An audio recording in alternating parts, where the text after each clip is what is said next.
వి gold trusted gold buyers. మీరు తాకట్టు పెట్టిన బంగారాన్ని విడిపించి ఈ రోజు ఉన్న మార్కెట్ ధరకు కొనబడును. 11వ తేదీ తెల్లవారుజామున రోహిత్ కే వేస్తున్నారు మొత్తం ఫ్యామిలీ. వారందరూ కూడా వివాహం సందర్భంగా దుబాయ్కి వెళ్ళి ఉన్నారు.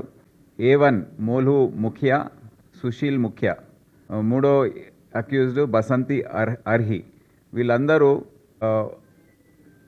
బీహార్ రాష్ట్రానికి చెందిన బీరద్ గ్రామం అంటే వీళ్ళని నమ్మి ఆ ఇల్లు అప్పజెప్పి, ఇంకా మిగతా డొమెస్టిక్ సర్వెంట్స్ కూడా అక్కడ ఉన్నారు, వీళ్ళకి అప్పజెప్పి వెళ్ళిన సందర్భంలో వీళ్ళు ఈ పథకం ప్రకారం ఈ ప్రాపర్టీ ఏదైతే ఉందో ఇంట్లో మొత్తం అది జమ చేసుకొని వారు వెళ్ళడం జరిగింది. సీసీటీవీ ఫుటేజ్ ఏదైతే దొరికిందో దాన్ని ఆ కేడియా ఫ్యామిలీ వారికి పంపించాము దుబాయ్కి. వాళ్ళు గుర్తించి అవును ఇతనే మా ఇంట్లో పనిచేసేవాడు, ఇతనే ఉండొచ్చని అతను కన్ఫర్మ్ చేశాడు. కన్ఫర్మ్ చేసిన తర్వాత మేము మొత్తం సీసీటీవీస్ అన్నీ కూడా ట్రాకింగ్ చేసుకుంటూ వెళ్తే వీరు సికింద్రాబాద్ రైల్వే స్టేషన్ వరకు వెళ్ళినట్టు, తెలంగాణ ఎక్స్ప్రెస్ ఎక్కినట్టు మాకు తెలిసింది. అయితే ఇమ్మీడియట్గా 3 టీమ్స్ని డిస్పాచ్ చేశాము బై ఫ్లైట్. ఒకటి భోపాల్, ఒకటి నాగ్పూర్, ఒకటి పట్నా.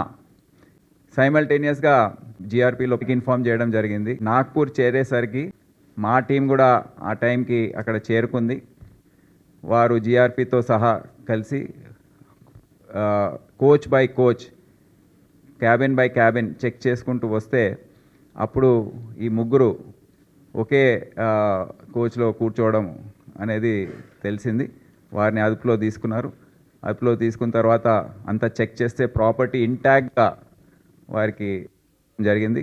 మీరు చూస్తున్నారు, దాదాపు బంగారం ఏదైతే ఉందో 1.42 kgs బంగారం, diamonds 710 grams, foreign currency, Indian currency, ఇదంతా కూడా మనము దాంట్లో చూస్తున్నాము.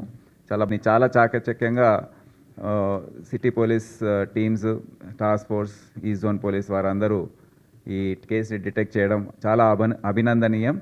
వారందరికీ నా శుభాకాంక్షలు తెలియజేస్తున్నాను. రాష్ట్రంలో ఎక్కడెక్కడ ఈ గ్రామానికి చెందిన వీరు ఎక్కడెక్కడ పనిచేస్తున్నారు ఈ విధంగా అనేది కూడా కొద్దిగా ఆరా తీసి అందరికీ తెలియజేస్తాం, అలర్ట్ చేస్తాం. ఎందుకు మీరు ఇంట్లో డొమెస్టిక్ సర్వెంట్స్ కానివ్వండి, ఎవరినైనా ఎంప్లాయీ చేసుకుంటే దయచేసి మా దగ్గర వెరిఫికేషన్ కోసం పంపిస్తే మేము చేసి పెడతాం. అంటే కంట్రీ వైడ్ డేటాబేస్ని పరిశీలించాలి.